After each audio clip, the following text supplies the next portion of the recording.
तो आदाब, नमस्कार, जय हिंद, वंदे मातरम। मैं आपका अपना ठाकुर प्रखर सिंह और रात के 10 बज चुके हैं और एक बार फिर एक दूसरी कहानी के साथ आपके सामने प्रस्तुत हुआ हूँ। आज की कहानी की बात करने से पहले एक महत्वपूर्ण अपडेट जो मुझे लगता है कि आपको देनी चाहिए। अयोध्या में जो भगवान राम का भव्य मंदिर बन रहा है, मंदिर की तैयारी लगभग पूरी हो चुकी है, लेकिन बीच में अब यह सवाल फिर आता था कि आखिर प्रभु श्री राम की और माता जानकी की जो मूर्ति बनेगी, जो प्रतिमाएं बनेंगी, आखिर जिस पत्थर से बनेगी या फिर किस धातु से बनेगी, इसको भी लेके आपस में कई तरह की बातें हुई। फाइनली ये डिसाइड हुआ कि पत्थरों की मूर्तियां बनेंगी। तो फिर सवाल ये था कि कौन से पत्थर की बनेगी, वो पत्थर कहाँ से आएगा। जाहिर सी बात है, कई दशकों की कहें या फिर कई सदियों की कहें, वो प्यास थी लोगों के अंदर अपने आराध्य को देखने की। तो जो मूर्ति होनी चाहिए, कायदे से जिस पत्थर से बननी चाहिए, वो भी बड़ा यूनिक होना चाहिए, बड़ा महत्वपूर्ण पत्थर होना चाहिए।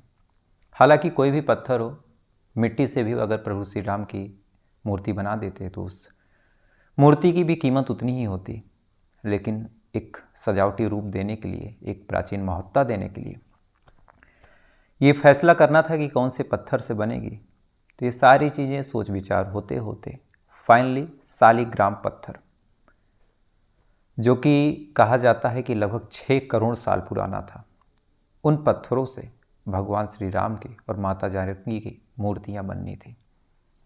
ये शालिग्राम पत्थर शालिग्रामी नदी, जो कि नेपाल में बहती है, वहाँ मिलता है।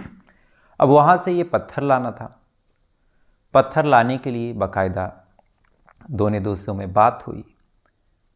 निकालने से पहले बाकायदा उस नदी से परमिशन लिया गया, विधिवत पूजा पाठ मंत्रोच्चारण के साथ उस 6 करोड़ साल पुराने शिलाग्राम को निकाला गया और वो नेपाल के रास्ते ट्रकों से होते हुए लगभग, जहाँ तक मेरी जानकारी है, पहला पत्थर 16 टन का है, दूसरा शायद 14 टन का है। कहीं कहीं सुनने में आ रहा है कि पत्थरों का वजन 50 टन है। बहरहाल जो भी हो, ये दोनों पत्थर ट्रकों पे लाद के बाय रोड हिंदुस्तान आ रहे हैं और जिस जिस जगह से ये पत्थर गुजर रहे हैं, इन पत्थरों का जो काफिला है, जो कारवां है, जाहिर सी बात है आगे पीछे बहुत सारी गाड़ियाँ चल रही हैं। जिन जिन जगहों से ये पत्थरों की गाड़ियाँ गुजर रही हैं, इन शिलाग्रामों की गाड़ियाँ गुजर रही हैं, वहाँ के लोग एक तरह से भाव विभोर हो रहे हैं। जिनको भी खबर लग रही है कि उनके इलाके से या फिर उनके सामने वाली सड़क से वो पत्थर जाने वाला है, वो दिव्य शिलाग्राम जाने वाला, जिससे हमारे सबके आराध्य प्रभु श्री राम की मूर्ति बनने वाली है, तो एक तरह से लोग उस पत्थर को देख के रो रहे हैं। कई वीडियो भी सोशल मीडिया पे वायरल हुए, चूँकि कई दशकों से या फिर कई सदियों से सबको एक ही इच्छा थी कि भगवान श्री राम की एक भव्य मूर्ति बने, एक भव्य मंदिर बने। फाइनली वो समय भी आ चुका था और जिस शिलाग्राम से बनना था, जब उसके उस पत्थर स्वरूप को लोग देख रहे हैं और उस पत्थर स्वरूप में प्रभु श्री राम की मूर्ति तलाश रहे हैं, किसी पत्थर से बनेगी, तो जाहिर सी बात है इस चीज़ को देखने के बाद सबकी आंखों में आंसू आ रहे हैं और कई वीडियोस, कई तस्वीरें सोशल मीडिया पे वायरल हो रही। तो मुझे लगा ये बात आपको बतानी चाहिए कि जिस मूर्ति से ये पत्थर बनेगा उसकी क्या कहानी है। अब रुख करते हैं आज की कहानी के ऊपर, और ये कहानी ऐसी कहानी है कि इस कहानी में भले ही एक आम इंसान ने क्राइम किया था, एक आम इंसान ने कत्ल किया था, लेकिन आप सोच के देखिए कि इस इंसान ने 10 सालों तक पुलिस को छकाए रखा, क्राइम ब्रांच को छकाए रखा। जिसके घर का मरा, जिसके घर की लड़की का कत्ल हुआ, उसको 10 सालों तक इस बात का अंदाज़ा ही नहीं हो पाया कि हमारी लड़की का कत्ल हो चुका है। वो उन सबके बीच बाकायदा मरने के बाद भी 10 सालों तक जिंदा रही। 10 सालों बाद भी पुलिस अपने तरीके से, क्राइम ब्रांच भी पूरा प्रयास करके थक जाती है, पकड़ नहीं पाती। वो तो गलती से कहें या फिर किसी की दुश्मनी कहें, जिस वजह से ये मामला खुला। कहानी की शुरुआत जो होती है साल 2008 के सितंबर महीने से होती है। कहानी नई दिल्ली की है, कहानी नई दिल्ली की नजफगढ़ इलाके की है। दरअसल साल 2008 सितंबर महीने में नजफगढ़ थाने में एक फ़ोन आता है। फ़ोन करने वाला कहता है कि साहब, जो सुराखपुर रोड है उसी रोड के बगल एक जंगल है और इसी जंगल में एक लड़की की लाश पड़ी हुई है। लाश बड़ी अजीब सी है, देखने से भी डर लग रहा है। अगर आप आ जाते तो बड़ी मेहरबानी होती। अब ऐसा फ़ोन जब पुलिस वालों के पास पहुंचता है, पुलिस वाले फ़ौरन अपनी पीसीआर वैन उठाते हैं, एम्बुलेंस को फ़ोन करते हैं। पुलिस वाले उस सुरागपुर रोड पे पहुंचते हैं, एम्बुलेंस का इंतज़ार करते हैं। एम्बुलेंस जब आती है तो जंगल के अंदर प्रवेश करते हैं। जंगल के अंदर जाने के बाद जब अंदर का मंजर देखते हैं तो वास्तव में वो लाश इतनी भयानक थी, इतनी खौफनाक थी कि कई पुलिस वालों ने अपने पूरे जीवन काल में, जितने साल उन्होंने सर्विस दी थी, ऐसी लाश उन्होंने नहीं देखी थी। लाश का जो चेहरा था बुरी तरीके से कुचला हुआ था और कुचला भी ऐसा गया था कि एक तरह से मिट्टी से चिपक गया था पूरा चेहरा। देखने मात्र से सबको डर लग रहा था, लेकिन पुलिस वाले हैं, ड्यूटी निभानी थी। लाश को बाकायदा चेक करते हैं। लाश एक लड़की की थी। देखने से उम्र ज़्यादा लग नहीं रही थी, 17-18 साल उम्र लग रही थी। सामान्य तरीके से कपड़ा पहना हुआ था, यानी इस लड़की के साथ कुछ गलत होने का भी अंदेशा नहीं बन रहा था। अब ये लड़की कौन थी, ये लड़की कहाँ से आई थी, इसको किसने मार के फेंका, इसके कत्ल की वजह क्या है, ये सारे सवालों के जवाब अब पुलिस वालों को ढूंढने थे। फौरन पुलिस वाले इस लाश को कब्जे में लेते हैं। एम्बुलेंस आई ही थी, लाश को पोस्टमार्टम के लिए भेज देते हैं और आसपास के पूरे जंगल को बहुत बारीकी से खंगालते हैं कि शायद कोई सबूत मिल जाए, कोई सुराग मिल जाए। चूँकि कातिल कितना भी होशियार हो, कोई ना कोई सबूत, कोई ना कोई सुराग या फिर कोई गलती ज़रूर किया होगा। कोई चीज़ मिल जाएगी, उससे हम केस सुलझा लेंगे। लेकिन इस मामले में ये बात बिल्कुल गलत थी, क्योंकि ना कातिल ने कोई सबूत छोड़ा था, ना कोई सुराग छोड़ा था, ना ही उसने कोई गलती की थी। पुलिस वाले लाश को कब्जे में लेते हैं, पोस्टमार्टम के लिए भेजते हैं, मामले की छानबीन करते हैं। 1-2 दिनों के अंदर पोस्टमार्टम रिपोर्ट आ जाती है। पोस्टमार्टम रिपोर्ट में इस बात की पुष्टि होती है कि जो मरने वाली लड़की है उसकी उम्र लगभग 17-18 साल की है। लड़के की मौत गला दबा के हुई है। लड़की की मौत लगभग 22 तारीख को हुई है, 21-22 में। लड़की के शरीर पे एक टैटू भी है ए नाम का। बाकी लड़की की और कोई जानकारी पुलिस वालों के पास नहीं पहुंचती। अब पुलिस वाले आसपास के इलाकों में, जो पुलिस का पहला कदम होता है कि आसपास के इलाकों में कोई अगर मिसिंग कंप्लेन दर्ज हो, मिसिंग रिपोर्ट दर्ज हो, तो उसकी छानबीन करे, उसकी जांच पड़ताल करे और अगर कोई लड़की इस तरह से गायब हो तो उसके परिवार वालों को बुलाएं। चेहरा तो बहरहाल पहचानने लायक नहीं था, लेकिन उस टैटू के आधार पे शिनाख्त करवाते। अगर कोई मैचिंग होता तो लाश उसके सुपुर्द कर देते। बाकी फिर उससे डिटेल कलेक्ट करते कि क्या किसी से दुश्मनी थी, क्या किसी से कोई रंजिश थी। पुलिस वाले आसपास के पूरे थाने में, आसपास के सारे इलाके में इश्तिहार देते हैं, आसपास के सारे मोहल्लों में छानबीन करवाते हैं, जिससे जो बन सकता था सारी चीज़ें एक्टिव करते हैं, मुखबिरों को बुलाते हैं। क्योंकि मामला जो था महज कत्ल का नहीं था, ये मामला एक ब्रूटल मर्डर का था। पुलिस वालों को ये केस हर हाल में सुलझाना था। बहरहाल ये घटना जब होती है, हफ्ते बीत जाते हैं, धीरे धीरे 10 दिन बीत जाता है। लाश डीप फ्रीजर में पड़ी रहती है। पुलिस वाले 1 आध हफ्ते तक इंतज़ार करते हैं, लेकिन जब कहीं से इस बॉडी का ना कोई क्लेम करने वाला था, ना ही किसी की कोई मिसिंग कंप्लेन आई थी, ना ही उस लड़की से मैचिंग कोई प्रोफाइल मिल रही थी, पुलिस वाले कुछ दिन तक इंतज़ार करते हैं। उसके बाद अब लाश का अंतिम संस्कार भी करना था, तो इस लड़की को हिंदू मान के इस लड़की को जला देते हैं। कायदे से इसकी लाश का अंतिम संस्कार, दाह संस्कार करवा देते हैं। अब ये जो पूरा मामला था, लड़की की बॉडी जल चुकी थी। सबूत के नाम पे बस पोस्टमार्टम रिपोर्ट थी। उस लड़की की कुचली गई लाश की एक फ़ोटो थी और उस लड़की के कपड़े थे। अब इन्हीं कपड़ों के आधार पे, उसी पोस्टमार्टम रिपोर्ट के आधार पे और इस तस्वीर के आधार पे पुलिस वालों को ये पूरा मामला सुलझाना था। पुलिस वाले अपनी तरीके से हर संभव कोशिश करते हैं। आसपास के इलाकों में कई गाड़ियां दौड़ती हैं, फॉरेंसिक लैब वाले उस पूरे जंगल को छान मारते हैं, लेकिन कातिल इतना ही ज़हीन दिमागी था कि ना उसने कोई सबूत छोड़ा, ना उसने कोई गवाह छोड़ा, ना ही कोई सुराग छोड़ा। पुलिस वाले 2008 से जांच पड़ताल शुरू करते हैं। 2009 आ जाता है। 2009 जब बीतने वाला होता है तो पुलिस वालों को लगता है कि ये मामला शायद हमसे नहीं सुलझ पाएगा। ये मामला क्राइम ब्रांच को ट्रांसफ़र कर दिया जाता है। क्राइम ब्रांच भी इस मामले में हर संभव कोशिश करती है, अपने हर अलग अलग पहलू पे छानबीन करती है, जांच पड़ताल करती है।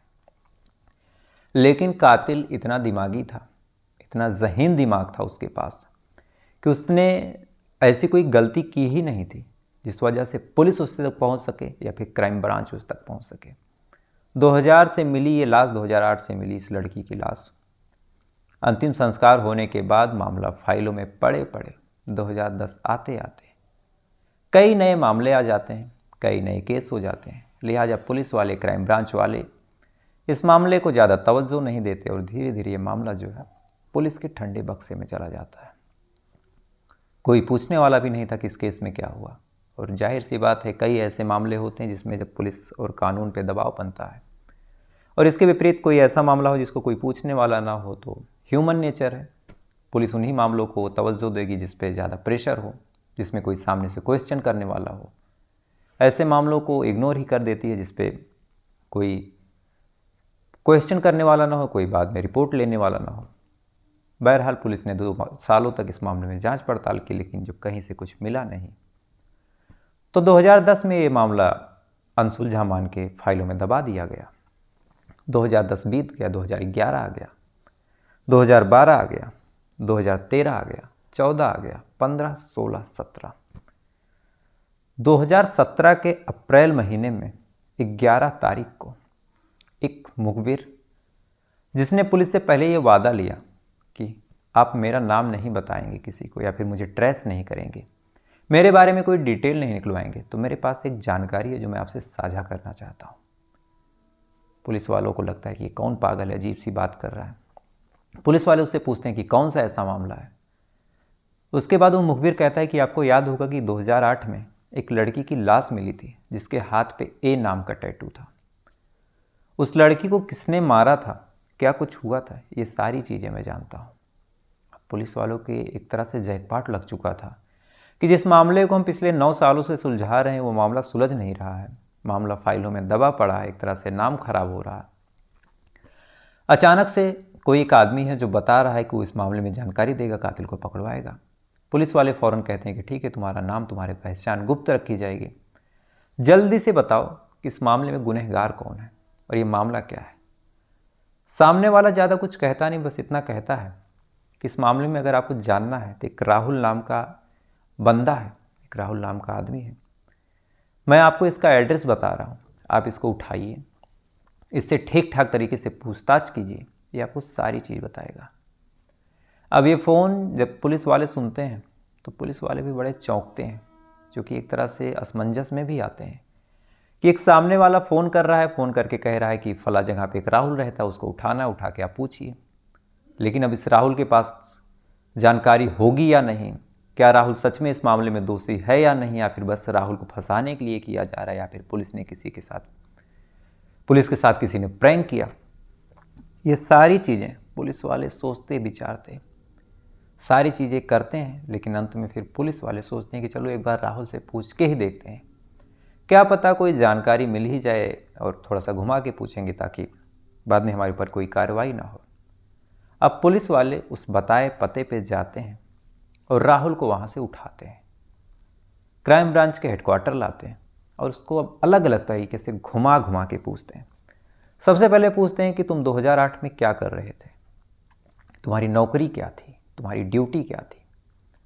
अब ये चीज़ जब पूछते हैं तो कहता है कि साहब 2008 में, इतना पुराना मामला है, 2017 आ चुका है, मुझे नहीं याद कि मैं कहाँ क्या था, जहाँ तक याद है मैं दिल्ली में ही था, कई छोटी मोटी नौकरियाँ, छोटे मोटे काम करता था।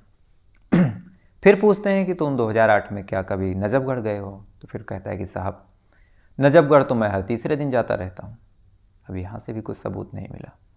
फिर पूछते हैं कि क्या कोई लड़की थी जो अचानक से गायब हो गई है, वो कहता है कि साहब लड़कियों से मेरा कोई वास्ता ही नहीं है, अब यहाँ से भी कोई सबूत नहीं मिला। अंत में पुलिस वाले जो उस लाश के टैटू का फ़ोटो था, क्योंकि चेहरा तो कुचला हुआ ही था, उस टैटू की फ़ोटो दिखाते हुए राहुल से पूछते हैं कि क्या किसी लड़की के हाथ पे ऐसा टैटू देखा था। अब ये सवाल जैसे ही राहुल के सामने पहुंचा राहुल की आंखों के सामने जैसे ही वो तस्वीर पहुंची, राहुल का जो हाव भाव था वो बदलने लगा।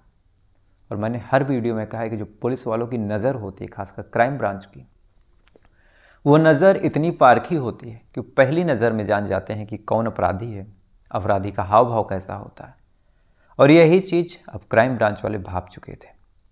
जब राहुल का लहजा लड़खड़ाते हुए देखते हैं तो फौरन अब जो नरमी से पूछताछ कर रहे थे, अचानक से उनका लहजा सख्त हो जाता है। राहुल से सख्ती से पूछताछ करते हैं। राहुल टूटता है और कहता है कि हाँ साहब, इस लड़की को मैं जानता हूँ। ये लड़की मेरे दोस्त विजेंद्र उर्फ रिंकू की गर्लफ्रेंड है और इसको हमने ही मारा था। कायदे से मैंने तो नहीं मारा था, रिंकू ने मारा था, लेकिन इसकी लाश को ठिकाने लगाने में मैंने कुछ भूमिका निभाई थी। बाकी इसके मर्डर से और इस लड़की से मेरा कोई संबंध नहीं।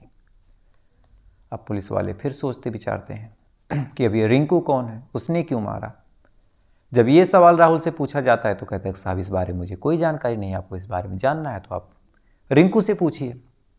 पुलिस वाले अब इस राहुल से रिंकू का पता लेते हैं, रिंकू को उठाते हैं और रिंकू से जब सख्ती से पूछताछ करते हैं। चूँकि अब राहुल टूट चुका था तो रिंकू को भी पता था कि अब ज़्यादा मामला घुमाने से कोई फ़ायदा है नहीं। तो रिंकू से जब पूछताछ करते हैं, 14 तारीख को उठाते हैं, 14 अप्रैल 2017 को, 11 तारीख को मुखबिर का फ़ोन आया था।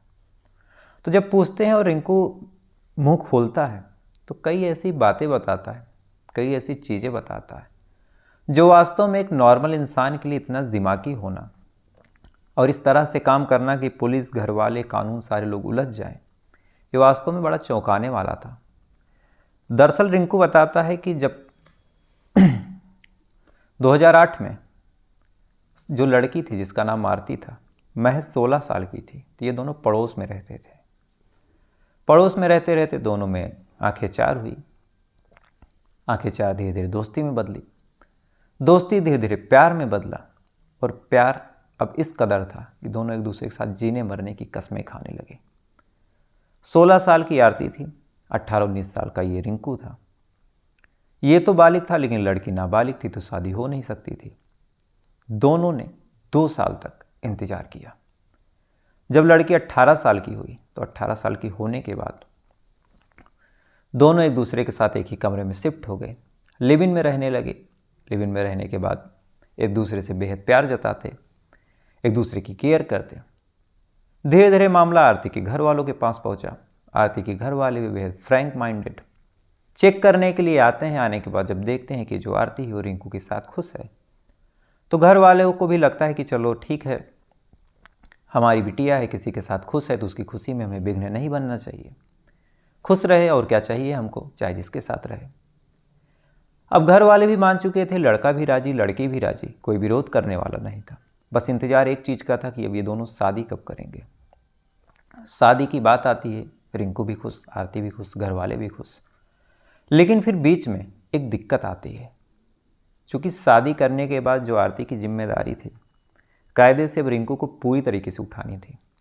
रिंकू के पास ज़्यादा पैसे नहीं थे। यही चीज़ वो बार बार सोचता, सोचने के बाद डिप्रेशन में रहता, परेशान रहता। आरती जब शादी की बात कहती तो कहता कि कुछ दिन रुक जाओ, घर वाले भी राजी हैं, हम भी राजी हैं, तुम भी राजी हो, शादी कर लेंगे, थोड़ा सा पैसे का बंदोबस्त हो जाए। अब आरती 2 साल लिव इन में रह चुकी थी तो इसे शादी की जल्दी पड़ी थी। रिंकू सोच रहा था कि पहले कुछ कमा लूँ तब शादी करूँ। और जब शादी को लेकर इन दोनों में तकरार हुई तो इसके बाद हर छोटी छोटी बात पे तकरार होने लगी। अब रिंकू को लगता है कि जिस लड़की से मैं इतना प्यार करता था, अभी 2 साल हुआ साथ रहते, अब अभी से अगर ये मुझसे लड़ने लगी है तो इसके साथ फ्यूचर देखना एक तरह से बेवकूफ़ी होगी। लेकिन इसे इस तरह से छोड़ भी नहीं सकते, चूँकि ये लड़की 16 साल की जब थी तभी ये मेरे साथ रह रही है। और अगर ये मामला पुलिस में चला गया, मैंने इसे छोड़ा, घर वालों ने मुकदमा किया, तो 16 साल में ये बालिग नहीं थी और मेरे ऊपर पास्को एक्ट लग जाएगा। यानी इस लड़की को ऐसे नहीं छोड़ा जा सकता। अब ऐसे नहीं छोड़ा जा सकता तो दूसरा तरीका यही है कि इस लड़की को रास्ते से हटा दिया जाए। लेकिन अगर रास्ते से हटाते हैं तो भी वही सवाल कि घर वाले तुरंत मुकदमा लिखा देंगे, जो कि मेरे पास रह रही है। लिहाजा कुछ ऐसा प्लान बनाना था जिससे सांप भी मर जाए, लाठी भी ना टूटे, लड़की भी मर जाए, कहीं नाम ना आए, घर वाले भी ना जान पाए, और ये जो मामला है हमेशा के लिए दबा पड़ा रहे। अब इसी चीज़ को सोचते हुए जो रिंकू है अब वो प्लान बनाता है और इस प्लान के तहत सबसे पहले एक सादा कागज़ लाता है और आरती से कहता है कि तुम एक साइन करके दिखाओ। आरती कुछ समझ नहीं पाती, बाकायदा साइन करती है। साइन करने के बाद उस कागज़ को जाता है एक दूसरे कमरे में रखता है, फिर आता है, कुछ बात को लेके विवाद होता है। विवाद होने के बाद इसका प्लान फिक्स था। प्लान फिक्स होने के साथ साथ ये सारी तैयारी भी कर चुका था। जैसे ही इस बार विवाद होता है, जो रिंकू है आरती के ऊपर टूट पड़ता है। टूटने के बाद सबसे पहले उसका गला दबाता है। दोनों में काफ़ी लड़ाई होती है, हाथापाई होती है। गला दबा के बाकायदा तब तक दबाता है जब तक आरती मर नहीं जाती। अब कत्ल कर चुका था, इसके दिमाग में सारा प्लान भी सेट था, लेकिन अब लाश को ठिकाने भी लगाना था। इसके पास खुद की कोई गाड़ी भी नहीं थी, लिहाजा सबसे पहले ये जाता है ऑटो रिक्शे के पास बेतहासा चिल्लाते हुए और कहता है कि भैया भैया, मेरी जो पत्नी है उसके ऊपर किसी जिन्न का साया है और मुझे जल्दी से आप नजफगढ़ ले चलिए, चूँकि वहाँ एक तांत्रिक है जो मेरी पत्नी को ठीक कर सकते हैं और ज़रा सी भी देरी हुई तो फ़ौरन मेरी पत्नी मर जाएगी। अब ये बात जैसे ही बूढ़ा ऑटो वाला सुनता है, फ़ौरन भाग के आता है इस कमरे में। कमरे में ये ऑटो वाला खुद मदद करता है इस लाश को निकलवाने में।